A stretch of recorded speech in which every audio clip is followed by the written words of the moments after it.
Masih melanjutkan pembahasan dari Sahih Hadis Qudsi, dan kita telah sampai pada hadis yang ke-12 tentang hujan bukan karena bintang. Ini sepertinya tema yang cukup tepat ya, karena kita sekarang berada di musim penghujan, sehingga semoga dengan mempelajari hadis ini, hujan yang turun ke bumi selain memberikan maslahat, menyuburkan, menumbuhkan tanaman, juga datangnya hujan semakin meningkatkan ketakwaan kita kepada Allah Subhanahu wa taala. Hadis yang ke-12 dari Zaid bin Khalid Al-Juhani radhiyallahu taala anhu, ia berkata, "Sallalana Rasulullah sallallahu alaihi wasallam salat subhi bil Hudaybiyah." Rasulullah sallallahu alaihi wasallam pernah salat bersama kami di Hudaybiyah ala ithri sama'in kanat minal lailati falamman sarafa akbala 'alan nasi. Yang ketika itu malam harinya, jadi itu kan subuhnya di Hudaybiyah, malam harinya itu barusan turun hujan. Sama kayak kita kayaknya ya. Tadi malam juga turun hujan kita. Nah, jadi habis turun hujan, kemudian paginya beliau sholat subuh di Hudaybiyah. Falamman sarafa akbala 'alan nasi. Ketika beliau telah selesai mengimami sholat subuh, maka beliau menghadap ke arah jamaah. Jadi memutar tubuhnya menghadap ke arah jamaah. Faqala, maka beliau sallallahu alaihi wasallam bersabda, "Hal tadruna madza qala rabbukum?" Beliau bertanya kepada jamaah yang hadir salat subuh di Hudaybiyah waktu itu, "Apakah kalian tahu apa yang telah difirmankan oleh Rabb kalian?" Qalu, maka para sahabat menjawab, "Allahu wa rasuluhu a'lam." Mereka mengatakan Allah dan Rasulnya yang lebih mengetahuinya. Qala, maka Nabi sallallahu alaihi wasallam bersabda, dan inilah hadis qudsinya, "Asbaha min ibadi mu'minun bi wa kafirun."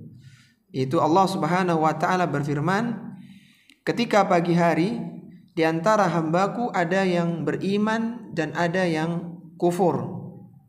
Fa amma man qala, adapun yang mengatakan mutirna bi fadlillahi wa rahmatihi fadzalika mu'minun bi wa kafirun bil kaukab. Orang yang ketika turun hujan, setelah turun hujan dia mengatakan, kami diberikan hujan dengan karunia dan rahmat Allah Subhanahu wa taala, maka itulah orang yang beriman kepadaku, kata Allah, wa kafirun bil kaukab, dan dia kufur kepada bintang-bintang. Wa amma man qala, adapun orang yang setelah hujan selesai dia mengatakan binau'i kadza wa kadza, hujan ini turun karena bintang ini, karena bintang itu. Wa kadzalika fadzalika kafirun bi wa mu'minun bil kaukab, maka dia telah kafir, telah kufur kepadaku, dan dia lebih beriman kepada bintang-bintang. Hadis ini hadis yang muttafaqun alaih, hadis dengan derajat kesahihan yang tertinggi. Dan hadis ini diriwayatkan oleh Imam Al-Bukhari dalam sahihnya nomor 846. Lafaz ini milik Imam Bukhari, sedangkan Imam Muslim punya lafaz yang sedikit berbeda. Dan Imam Muslim meriwayatkan hadis ini di sahihnya nomor 71. Hadis ini juga ada dalam Sunan Abu Dawud nomor 3906. Dari hadis yang mulia ini, hadis yang ke-12 dari susunan hadis-hadis qudsi yang sedang kita pelajari, keluarlah 7 pelajaran dari hadis yang mulia tersebut. Ya, semoga kita dimudahkan dalam memahami dan mengamalkannya. Pelajaran yang pertama, disyariatkan memberikan nasihat setelah sholat. Disyariatkan memberikan nasihat setelah sholat. Disyariatkan memberikan nasihat setelah sholat. Pelajaran yang pertama ini terambil dari potongan hadis, sallalana Rasulullah sallallahu alaihi wasallam salat as-subhi bil Hudaybiyah ala ithri sama'in kanat minal lailah. Waktu itu Rasulullah SAW sedang sholat subuh bersama kami di Hudaybiyah yang malamnya itu turun hujan. Kemudian beliau memberikan nasihatnya. Maka dari sini diambillah pelajaran bahwa disyariatkan untuk memberikan nasihat kepada para jamaah setelah sholat. Jadi boleh imam misalnya bisa selesai sholat memberikan beberapa tausiah, beberapa kulaimat ya, kalimat-kalimat ringkas untuk para jamaahnya. Misalnya menjelaskan tentang hal yang terjadi atau menjelaskan tentang apa tentang Islam, maka ini diperbolehkan. Namun ya tidak boleh dirutinkan. Tidak boleh dilakukan secara terus-menerus. Kenapa? Karena khawatir dianggap sebagai sebuah ritual, sebuah amalan yang harus dirangkai dengan sholat. Jadi boleh kalau dirasa perlu, misalnya ada jamaah yang sakit kemudian diinfokan sambil diajarkan doa ketika menyenguk orang sakit misalnya, maka ini diperbolehkan. Jadi disyariatkan memberikan nasihat setelah selesai sholat dengan catatan apa tadi? Tidak boleh terus menerus, tidak boleh rutin. Jadi kalau rutin maka ini butuh dalil khusus begitu. Tapi kemudian yang kedua, pelajaran yang terambil dari hadis yang mulia ini, disunnahkan bagi imam untuk menghadap ke arah makmum setelah salam. Disunnahkan bagi imam untuk menghadap ke arah makmum setelah salam. Disunnahkan bagi imam untuk menghadap ke arah makmum setelah salam. Pelajaran ini terambil dari potongan hadis, falamman sarafa aqbala 'alan nasi. Lafaz itu yang menjadi dalil kita. Ketika beliau telah selesai sholat subuh, aqbala 'alan nasi, maka beliau menghadap ke arah manusia. Jadi kan awalnya sholat menghadap ke kiblat. Ketika sudah selesai maka menghadap ke arah makmum, ke arah jamaah. Bahkan Al-Imamul Bukhari rahimahullahu ta'ala membuat satu bab dalam sahihnya. Sahih Bukhari itu ada bab-babnya. Nah salah satu babnya itu beliau beri judul babun yastaqbilul imamun nasa idza sallama.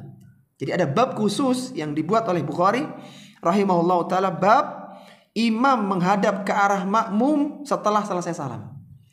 Jadi yang utama itu setelah selesai salam itu enggak menghadap kiri, enggak menghadap kanan, tapi menghadap ke mana? Ke arah makmum. Ke arah makmum sebagaimana disebutkan dalam hadis yang mulia ini. Kapan menghadapnya? Menghadapnya itu tidak langsung, tapi setelah imam selesai membaca zikir Allahumma antas salam wa minkas salam tabarakta ya dzal jalali wal ikram. Dan zikir ini dibaca setelah istighfar 3 kali. Jadi astaghfirullah, astaghfirullah, astaghfirullah, kemudian Allahumma antas salam wa minkas salam tabarakta ya dzal jalali wal ikram, baru menghadap ke arah makmum. Dan itu memberikan faidah ya bagi para ibu-ibu. Dan dulu kan tidak ada sitar seperti sekarang. Jadi kalau ibu-ibu itu ikut sholat berjamaah, maka begitu salam langsung pulang. Sehingga imam ketika menghadap ke belakang tidak melihat para ummahat, para ibu-ibu. Langsung pulang mereka sehingga jamaah belakang sudah tidak ada ibu-ibu. Sebagaimana disebutkan dalam hadis Aisyah radhiyallahu taala anha tentang kapan waktunya menghadap ke arah makmum. Aisyah radhiyallahu taala anha mengatakan, kana nabiyyu sallallahu alaihi wasallam idza sallama lam yaq'ud illa miqdara ma yaqulu Allahumma antas salam wa minkas salam tabarakta ya dzal jalali wal ikram. Kata Aisyah radhiyallahu taala anha dalam hadis Muslim nomor 592, Nabi sallallahu alaihi wasallam, kalau ana nyebut nama Nabi Rasulullah maka antum bersalawat karena ini majelis hadis. Majelis hadis qudsi. Nabi SAW ketika selesai salam maka beliau tidak merubah posisi duduknya, artinya tidak segera berbalik ke arah jamaah sampai beliau mengatakan Allahumma antas salam wa minkas salam tabarakta ya dzal jalali wal ikram. Ya Allah, engkaulah keselamatan, darimu keselamatan, maha suci engkau wahai pemilik keagungan dan kemuliaan. Jadi ini ada dalilnya, imam itu setelah salam itu menghadap ke arah makmum. Mungkin kalau yang awal-awal ngimami ya, awal-awal ngimami itu agak gimana gitu loh. Harus bertatap muka dengan jamaah. Tapi kalau sudah sering tuh Masya Allah itu nikmat gitu. Kita bisa melihat jamaah sehingga bisa mengontrol ya siapa yang nggak hadir hari ini. Bukan apa, mungkin siapa tahu dia nggak hadir karena sakit atau karena apa, sehingga bisa dikunjungi setelah selesai sholat fardu. Taib, kemudian pelajaran yang ketiga dari hadis yang mulia ini, dianjurkan untuk menyampaikan ilmu melalui metode tanya jawab. Dianjurkan untuk menyampaikan ilmu melalui metode tanya jawab. Dianjurkan untuk menyampaikan ilmu melalui metode tanya jawab. Pelajaran ketiga ini terambil dari potongan hadis, faqala hal tadruna madza qala rabbukum. Rasulullah SAW bertanya kepada para sahabatnya, apakah kalian tahu apa yang difirmankan oleh Rabb kalian? Padahal bisa saja Rasul mengatakan Rabb kalian telah berfirman ini dan itu. Bisa seperti itu, tapi beliau menggunakan uslub, menggunakan gaya bahasa hal tadruna. Apakah kalian tahu apa yang telah difirmankan oleh Rabb kalian? Dan banyak riwayat seperti ini. Bahkan uslub bertanya ini tidak hanya digunakan oleh Nabi SAW dalam hadis-hadisnya, tapi juga digunakan oleh Allah di dalam beberapa firman-Nya. Alam tara kaifa daraballahu mathalan kada wa kada. Apakah kalian tahu permisalan sebuah kalimat yang baik dengan begini dan begitu? Itu Allah mengatakan alam tara kaifa. Bahkan di surat Al-Fil, alam tara kaifa fa'ala rabbuka bi ashabil fil. Apakah kalian tahu yang Allah lakukan terhadap tentara bergajah itu? Bisa saja Allah mengatakan tentara bergajah itu begini begitu, tapi digunakan uslub pertanyaan. Dan menggunakan uslub pertanyaan ini memiliki banyak faidah. Di antaranya menjadikan ilmu lebih menancap kepada murid. Ketika guru bertanya misalnya, tahukah kalian ini dan itu, maka murid akan berpikir jawabannya. Sehingga ketika diberikan jawaban maka dia jadi ingat, oh itu loh ilmu yang didapatkan hari ini. Jadi ilmu akan lebih menancap dibandingkan dengan sekedar disampaikan secara datar. Begini dan begitu. Tapi ketika ada pertanyaan, siapa di antara anak-anak yang tahu masalah ini? Maka mereka berusaha memberikan jawabannya. Yang benar adalah begini dan begitu. Jadi uslub itu memiliki banyak manfaat, diantaranya menjadikan ilmu lebih menancap di ingatan para murid. Yang kedua, murid menjadi lebih fokus dengan pembelajaran yang ada. Misalnya di sebuah sekolah ya, madrasah, murid sudah mulai lelah, ya sudah mulai capek, kemudian guru bertanya, siapa di antara anak-anak yang tahu tentang kisah ini? Mulai mereka, saya tahu Ustadz, saya tahu Ustadz. Kembali fokus lagi mereka. Dibandingkan guru yang sekedar cerita begitu, yang ngalir gitu. Maka murid hanya berpikir kapan ini selesainya, kapan bel istirahat begitu. Tapi ketika berhenti sejenak, siapa yang di antara kalian yang tahu tentang masalah ini? Ada nggak yang sudah tahu masalah ini? Mereka kembali fokus memperhatikan gurunya. Manfaat yang ketiga menggunakan uslub pertanyaan adalah menumbuhkan interaktif dalam belajar sehingga tidak membosankan. Orang yang diajak bicara itu dilibatkan begitu, interaktif. Siapa di antara antum yang tahu masalah ini? Sehingga akhirnya muncul jawaban. Ikut berbicara. Kalau di dalam Al-Quran kita diajak berbicara oleh Allah dalam ayat-ayatnya. Alam tara kaifa daraballahu mathalan. Apakah engkau tahu permisalan tentang kalimatut tauhid? Kita ditanya oleh Allah. Apakah engkau tahu? Oh iya, Anda belum tahu. Jadi kita baca. Jadi menjadikan interaktif. Menjadikan dua arah pembicaraannya. Dan itu dianjurkan ketika menyampaikan ilmu. Jadi terkadang dalam bentuk pertanyaan, metode tanya jawab. Taib, kemudian pelajaran yang keempat yang bisa diambil dari hadis yang mulia ini, disyariatkan mengatakan Allahu a'lam terhadap perkara agama yang tidak diketahui ilmunya.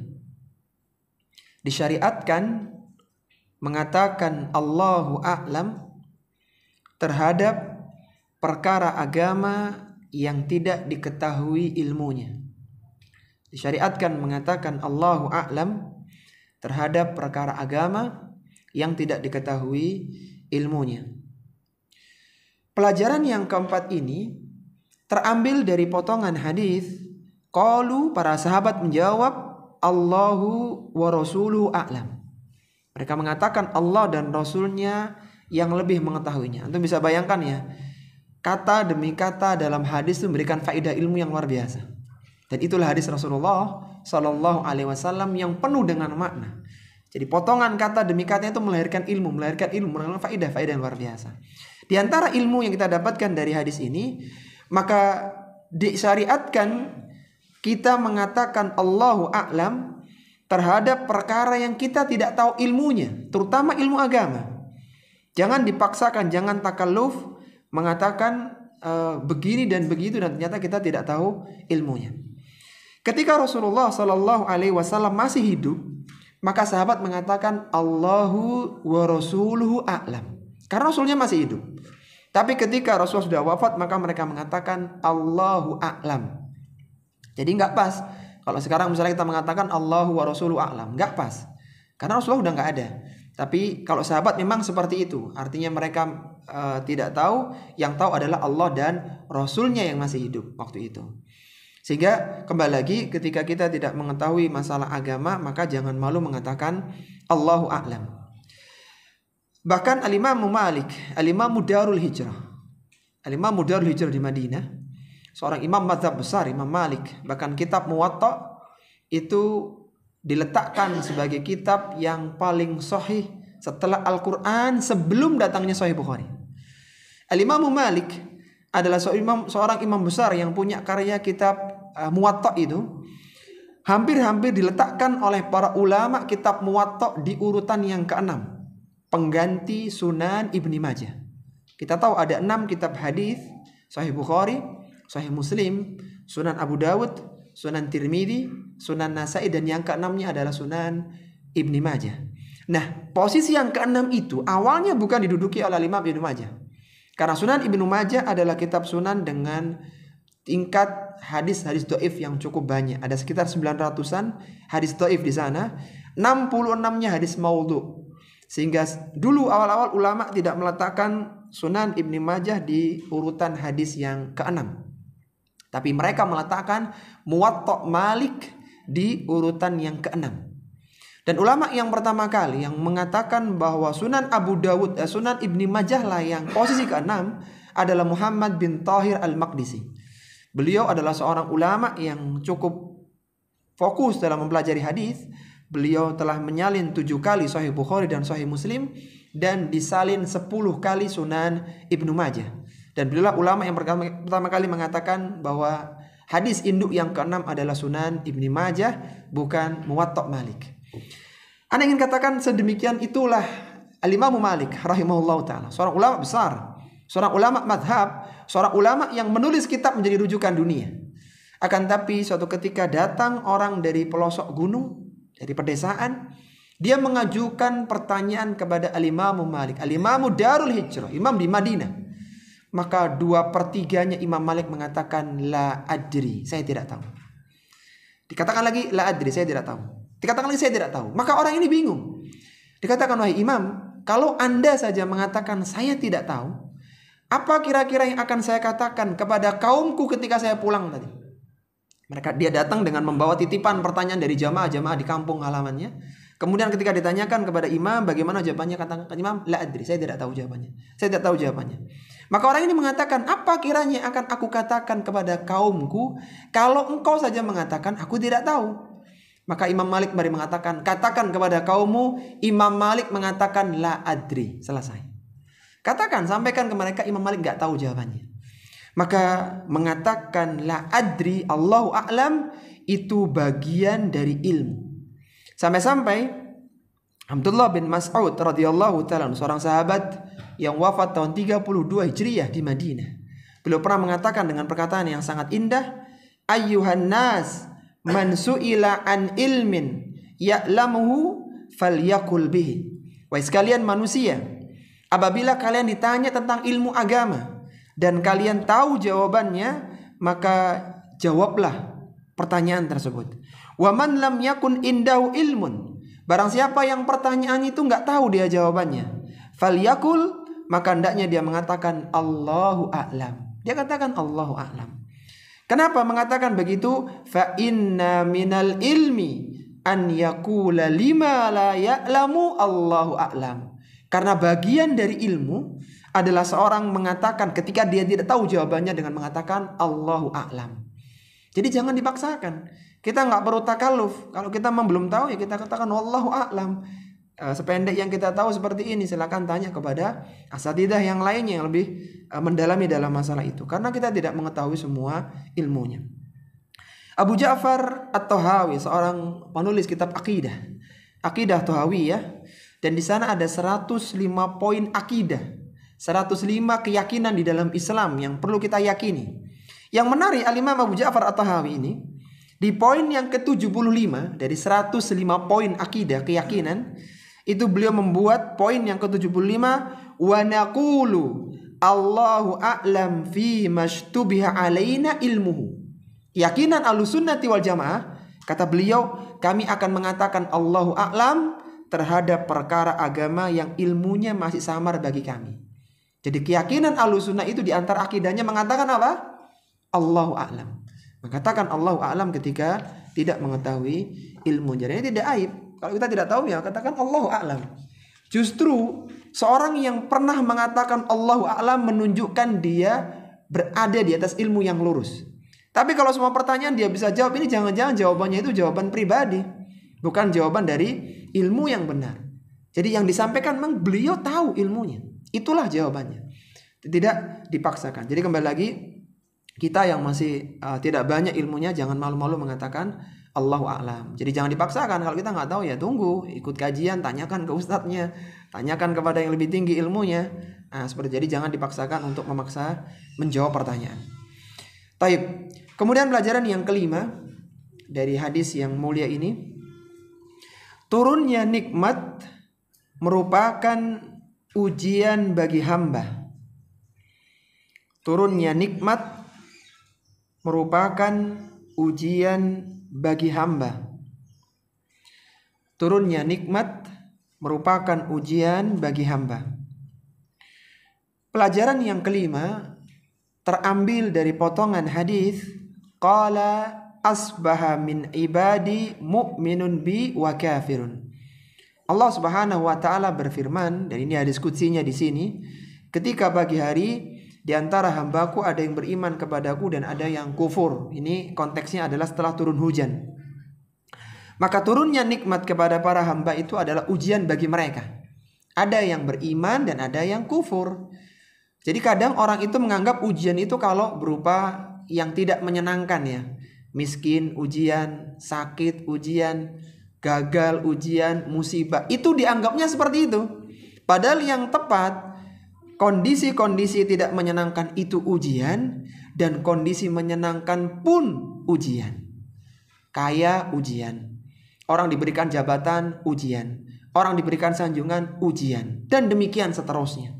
Jadi hakikatnya turunnya nikmat itu selain itu adalah kenikmatan, di sisi lain adalah ujian. Ujian untuk apa? Melihat siapa yang bersyukur dan siapa yang kufur. Bersyukur dengan mengatakan alhamdulillah, bersyukur dengan meyakini itu nikmat dari Allah, bersyukur dengan menggunakannya di dalam jalan-jalan kebaikan. Itu bentuk syukurnya. Jadi ketika seorang mendapatkan harta, maka dia mengucapkan alhamdulillah. Ketika dia mendapatkan harta, dia meyakini ini nikmat dari Allah, bukan semata-mata dari hasil jerih payahnya. Betapa banyak orang yang jauh lebih keras kerjanya tidak mendapatkan uang sebanyak yang dia dapatkan hari ini. Itu semata-mata nikmat dari Allah. Bahkan dia mendapatkan pekerjaan itu sudah nikmat tersendiri. Jadi dia meyakini seperti itu. Kemudian uang ini ketika dia yakin ini nikmat loh dari Allah, ini ujian loh, maka dialokasikan di tempat-tempat yang penuh dengan kebaikan. Jadi kembali lagi, kenikmatan itu adalah ujian. Tidak hanya yang negatif, tidak hanya yang tidak menyenangkan, tapi kenikmatan ujian siapa yang beriman, siapa yang bersyukur, dan siapa di antara mereka yang kufur. Baik, kemudian pelajaran yang keenam, dianjurkan untuk mengucapkan doa setelah turun hujan. Dianjurkan untuk mengucapkan doa setelah turun hujan. dianjurkan mengucapkan doa setelah turun hujan. Disebutkan dalam hadis di atas, fa amma man qala, adapun orang yang mengatakan setelah hujan selesai, mutirna bi fadlillahi wa rahmatihi. Ini doanya, mutirna bi fadlillahi wa rahmatihi. Kami telah diberi hujan karena karunia dan rahmat Allah. Fadzalika mu'minun bi wa kafirun bil kaukab. Itulah orang yang beriman kepadaku dan dia kufur kepada bintang-bintang. Jadi di antara syariat setelah hujan selesai adalah membaca doa mutirna bi fadlillahi wa rahmatihi. Coba kita baca bareng-bareng. Mutirna bi fadlillahi wa rahmatihi. Jadi ketika hujan selesai, misalnya antum habis berteduh, kemudian selesai hujannya, maka antum baca doa ini. Doanya bagaimana? Mutirna bi fadlillahi wa rahmatihi. Kami telah diberikan hujan karena karunia Allah dan rahmatnya. Kalau hujan ketika turun doanya gimana?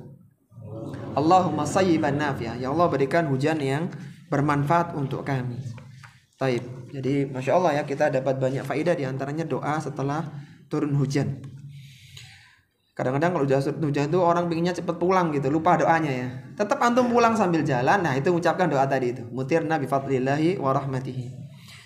Dan anak-anak dilatih ya. Jadi kadang-kadang anak-anak itu perlu dibiasakan ketika sudah hujan, ayo baca doa setelah turun hujan. Tapi abinya harus hafal. Jangan-jangan ntar dulu, tak buka dulu bukunya. Kelamaan ya. Jadi harus hafal.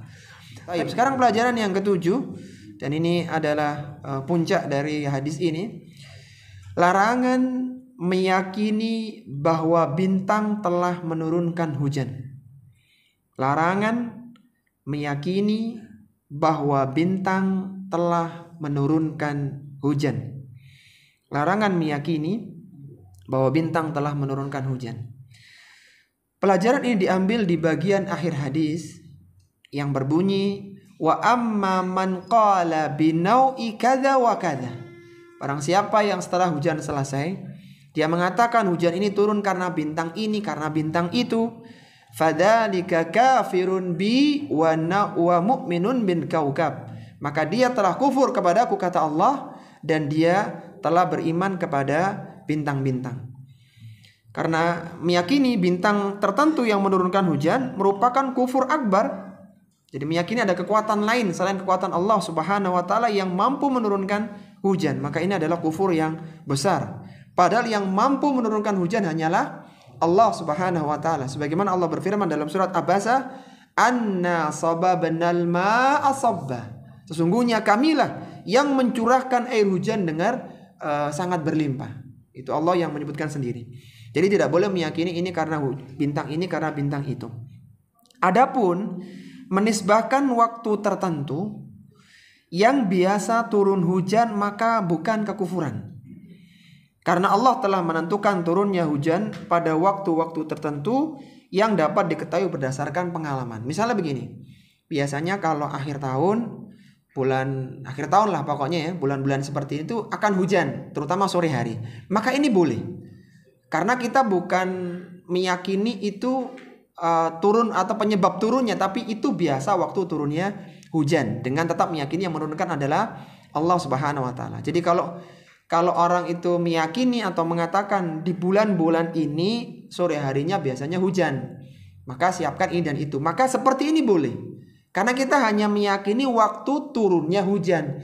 Yang nggak boleh adalah meyakini yang nurunkan hujan itu adalah selain Allah. Itu yang nggak boleh. Ini karena penyebab ini, penyebab itu, bintang ini, maka ini tidak diperbolehkan. Jadi semua dikembalikan kepada Allah Subhanahu wa taala.